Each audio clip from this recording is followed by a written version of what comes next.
Bonjour à tous, aujourd'hui je suis ravie de vous retrouver pour un type de vidéo que l'on voit pas mal fleurir en ce moment sur YouTube. Il s'agit des vidéos anti-haul. Donc qu'est-ce que c'est?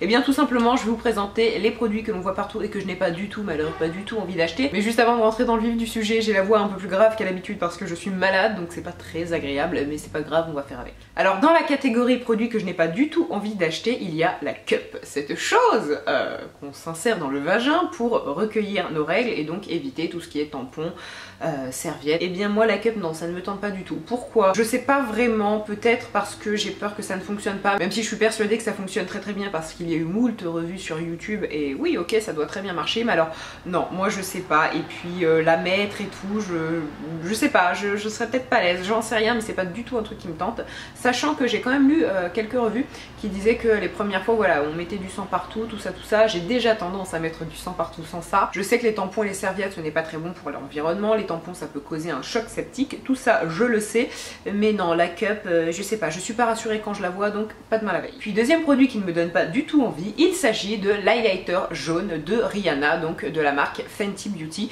qui est sorti il y a peu. Et justement en fait je vous ai demandé sur Snapchat pour un petit peu m'aiguiller les marques ou du moins les produits qui ne vous tentaient pas du tout, et alors la marque de Rihanna est ressortie mais je crois le plus souvent.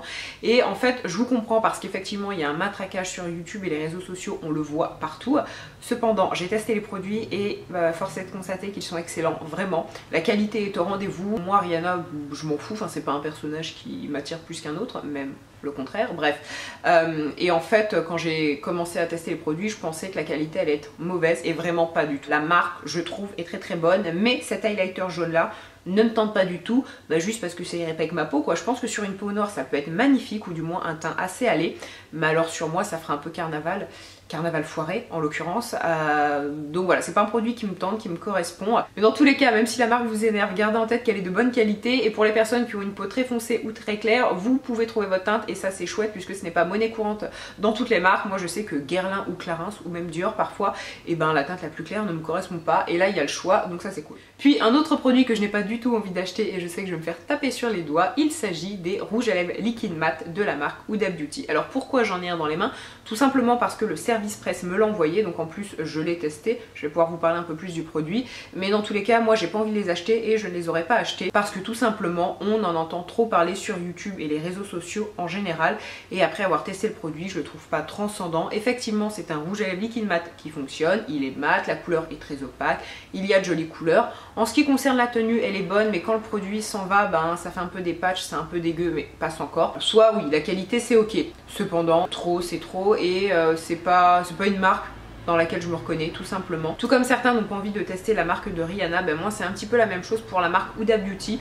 En plus de ça je pense que c'est une marque qui se destine vraiment aux filles accro au maquillage et qui maîtrisent cet art et qui surtout aiment en mettre beaucoup, parce que je pense aux palettes d'highlighter qui sont certes très jolies, mais on est loin de l'highlighter classique. Là il y a vraiment une recherche qui a été faite et plusieurs couleurs, donc c'est quelque chose qui est destiné aux personnes qui aiment vraiment passer du temps à se maquiller et qui voient ça presque comme un art. Donc c'est pas du tout une critique que je suis en train d'émettre, pas du tout, mais c'est juste que moi je me maquille vite fait. Effectivement je me maquille beaucoup pour une fille lambda, mais pour une youtubeuse en fait non, je me maquille un peu trop vite fait sûrement, peut-être, je ne sais pas, dites-moi. Ensuite autre produit que je n'ai pas du tout envie d'acheter, et là intérieurement je me marre, ce sont les montres Daniel Wellington. Alors je ne dis pas que c'est une marque qui fait de mauvais produits, de mauvaise qualité, ou que je n'ai jamais travaillé avec la marque, pas du tout. Fut un temps, il y a peut-être 2-3 ans, ouais j'ai un peu collaboré avec eux, et franchement leurs montres sont jolies, sauf que en fait ce qui m'énerve c'est qu'on les voit partout, encore une fois, donc je trouve qu'il n'y a aucune originalité à avoir une montre Daniel Wellington, c'est un peu dommage, et il y a plein d'autres marques qui font des montres tout aussi jolies au même prix.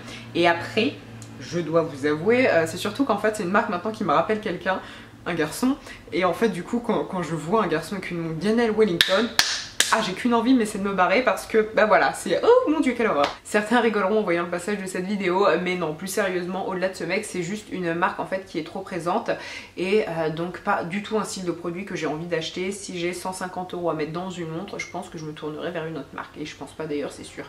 Et finalement le tout dernier produit que je n'ai pas envie d'acheter, il s'agit de cette palette d'highlighter de la marque Kat Von D. Donc je l'ai entre les mains tout simplement parce que le service presse me l'a envoyé, et après l'avoir testé, je reste campée sur ma première position, et non, ce n'est pas un produit que j'ai envie d'acheter. D'une façon générale, de toute façon pour moi les highlighters c'est un peu superfétatoire, parce que oui c'est beau, mais bon voilà, je peux largement m'en passer et pour moi ce n'est pas du tout la base du maquillage, mais cette palette encore moins. Elle me fait un petit peu penser à celle d'Huda Beauty dont je vous ai parlé précédemment, non pas en termes de couleur parce qu'elles n'ont rien à voir, mais ce que je veux dire c'est que ce sont des highlighters assez recherchés. On est loin de la couleur dorée assez classique.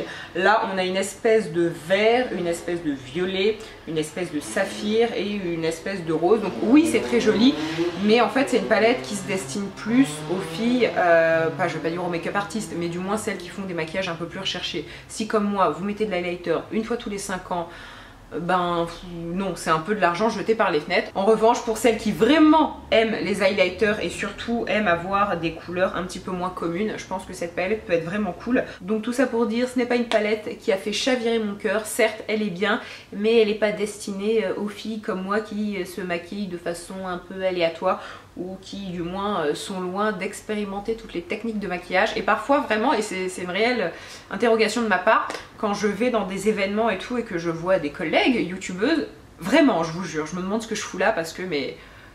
Bah non quoi, moi vous m'invitez à un bel événement, je me maquille exactement comme d'habitude, je vais en soirée, je me maquille exactement comme ça, je ne change jamais rien. Et je me dis que c'est un peu mon taf, et ça c'est un peu triste. Non c'est pas triste, mais on va dire que faudrait peut-être que je me remue un peu, hein, et que je teste, j'expérimente de nouvelles techniques de maquillage. Cette vidéo touche à sa fin, j'espère qu'elle vous a plu. N'hésitez pas dans les commentaires à me dire les produits qui ne vous tentent pas du tout. Moi sur ces très bonnes paroles, je vous embrasse et je vous dis à très bientôt. Bye.